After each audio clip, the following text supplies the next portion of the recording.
Olá, bom dia, boa tarde, boa noite, boa madrugada. Seja muito bem-vinda, muito bem-vindo. Meu nome é Marcos Venício e quero convidar você para a nossa aula de número 52 da obra O Céu e o Inferno, ou a Justiça Divina segundo o Espiritismo. Eu estou gravando essa videoaula numa linda manhã de quarta-feira, 26 de julho de 2023, céu azul, sol radiante. Aliás, cuidado com o sol nessa época, não saia de casa sem um protetor solar, é muito importante. Então, na aula de hoje, vamos prosseguir nos nossos no acompanhamento dos relatos dos espíritos desencarnados, né? Muito interessante. Eu espero que você esteja gostando do que nós estamos estudando, porque realmente estamos tendo a oportunidade de saber diretamente da fonte. Eu acho que é muito importante, cara amiga, caro amigo que nos acompanha, é muito importante termos essa consciência de que estamos direto na fonte, são os próprios espíritos desencarnados que, portanto, estão no mundo espiritual, que estão nos relatando as suas impressões, o que estão sentindo, né? É muito importante também, claro, entender, para compreender até as reações, que estamos no rol dos espíritos bons, né, dos espíritos felizes, na verdade. Kardec refere-se a espíritos felizes. Então é muito importante, porque acho que quando chegarmos nos relatos dos espíritos infelizes, talvez as impressões com certeza serão outras. Mas vamos prosseguir aqui. Hoje vamos ver um relato muito interessante e vamos acompanhar a história do doutor Demelur. Eu acho que a pronúncia em francês é Demelur. Então vamos, o Dr. Demelur, ele foi morto em Albi, acho que na cidade de Tarn, em 25 de janeiro de 1865. E aí vamos conhecer primeiro quem foi o Dr. Demelur. Vamos lá então. Quem foi ele? Kardec o descreve da seguinte forma: o senhor Demelur era um médico homeopata muito distinto em Albi, né, a cidade dele. Seu caráter, tanto quanto o seu saber, lhe granjearam a estima e a veneração de seus concidadãos. Sua bondade e sua caridade eram inesgotáveis. E, apesar de sua avançada idade, nenhuma fadiga sentia quando se tratava de ir cuidar de pobres enfermos. O preço de suas visitas era a menor de suas preocupações. Ele se considerava menos incomodado pelo infeliz do que por aquele que sabia poder pagar, porque, dizia este último em sua falta, sempre poderia conseguir um médico.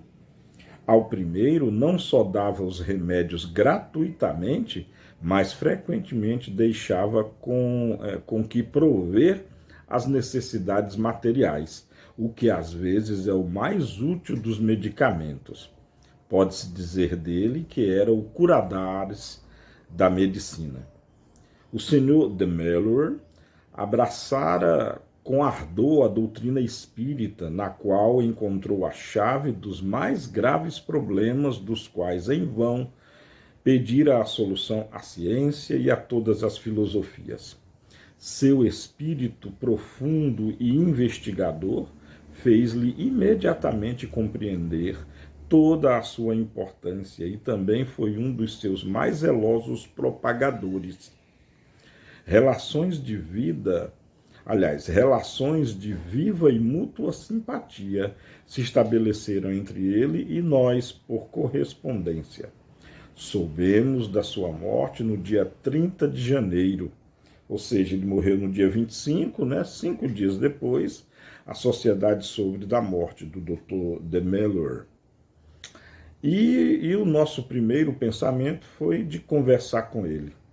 Muito interessante mesmo. Acho que deu para traçar aqui o perfil, do Dr. Demelur. homem de bem, médico caridoso, né, que atendia sobretudo aos pobres, tinha um afinco maior, digamos assim, com os pobres, para com os pobres. Muito interessante. Eu me lembrei até do nosso doutor Bezerra, né? Do nosso doutor Bezerra de Menezes, na parte que Allan Kardec descreve que ele, né, o doutor de Mello, muitas vezes quando ia atender os seus pacientes, dava os remédios para ele gratuitamente, dava ainda um dinheiro para que o paciente dele pudesse comprar coisas de necessidade básica, né? Alimento, talvez, enfim, pagar alguma conta. Vejam só o tremendo grau de dedicação à caridade, né, que nós vemos. Eu não quero julgar ninguém, nem eu posso isso, e nem estou aqui para isso, né? Mas como vivemos num mundo que parece estar tão distante, pode ser também tolice o que eu esteja dizendo, porque talvez nós não conheçamos pessoas suficientes, nem doutores suficientes, mas você vê com só aborrecimento. Olha, quem pode pagar um plano de saúde já conhece o aborrecimento que tem, né? Você paga um plano de saúde, na hora de conseguir, na hora de precisar, às vezes é uma dificuldade imensa. Se você tiver plano de saúde, que estiver me ouvindo, talvez saiba o que eu estou dizendo, né? Você vê que a medicina no nosso país e talvez no mundo todo virou simplesmente empresa, indústria. Como sempre, tudo é só dinheiro, né? Tudo é só... não interessa a vida da pessoa, não. O importante é que ela pague, pague, pague. Não estou falando de todos os médicos, não, porque a exemplo do Dr. Demelor, deve ter médicos que sejam abnegados, né? Eu me lembro dos Médicos Sem Fronteiras, por exemplo, que para mim são anjos, e eles trabalham pelo bem, eles trabalham para levar saúde a quem não tem nada, a quem, enfim, aos deserdados, aos que estão fora da visibilidade do mundo, aqueles que não são nada, e lá estão os Médicos Sem Fronteiras. É por isso que eu os admiro muito. Bom, eis a comunicação que nos deu no mesmo dia da evocação, né, o senhor de Mello. Olha só. Eis-me, prometera-me quando vivo que desde que morresse, viria, se isso fosse possível, apertar a mão do meu caro mestre e amigo, senhor Allan Kardec. Primeiro, olha que interessante, né? A alegria do Dr. de Mello e já o planejamento que ele tinha, o compromisso que ele deixa testemunhado e registrado, documentado, de que ele mesmo prometera a ele mesmo de que quando desencarnasse, iria até a sociedade, simbolicamente apertar a mão, né, do querido amigo dele, Allan Kardec. E aí o que segue agora é a mensagem dele, né? A primeira mensagem. A morte dera à minha alma este sono pesado que se chama letargia, mas o meu pensamento estava desperto. Sacudi esse torpor funesto que prolonga a perturbação que se segue à morte. Despertei e de um salto fiz a viagem. O quanto sou feliz, não sou mais velho, nem enfermo. O meu corpo não é senão um disfarce imposto.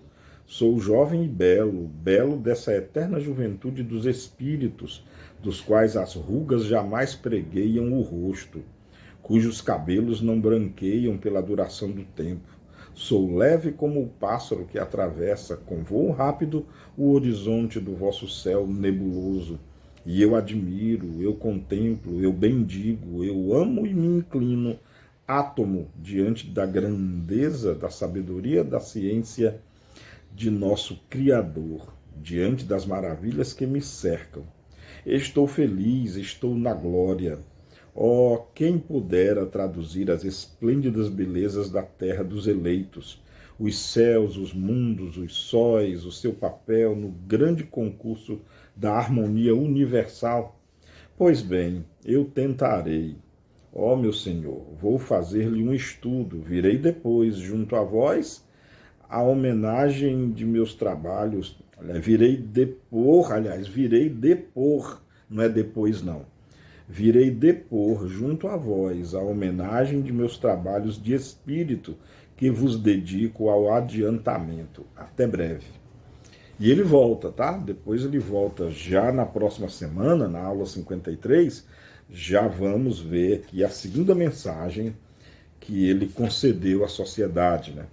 Então veja bem o desprendimento de um espírito feliz, de um espírito que cumpriu a sua tarefa na encarnação, um espírito que viveu a boa vida, que viveu bem, que fez caridade, que fez o bem, enfim, e é esse o nosso propósito, sabe?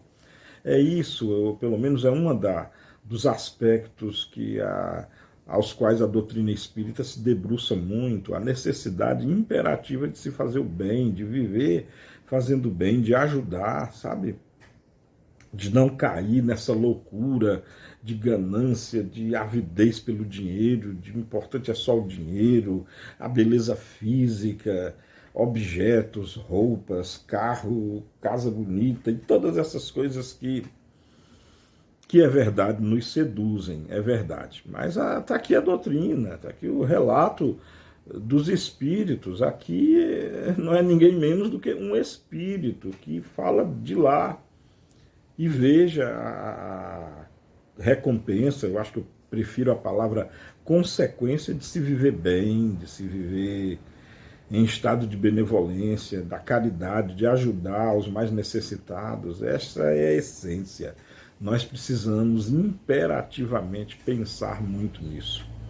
O que você acha? O que você pensa a respeito disso? Essas mensagens, né, divulgadas aqui no nosso curso, digamos assim, nosso debate, nossa aula, está despertando em você bons sentimentos?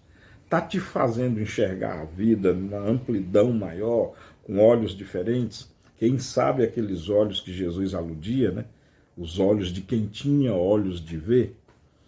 É isso. Por hoje é só. Até a próxima semana. Amemo-nos como Jesus nos amou. Beijo no coração e até lá.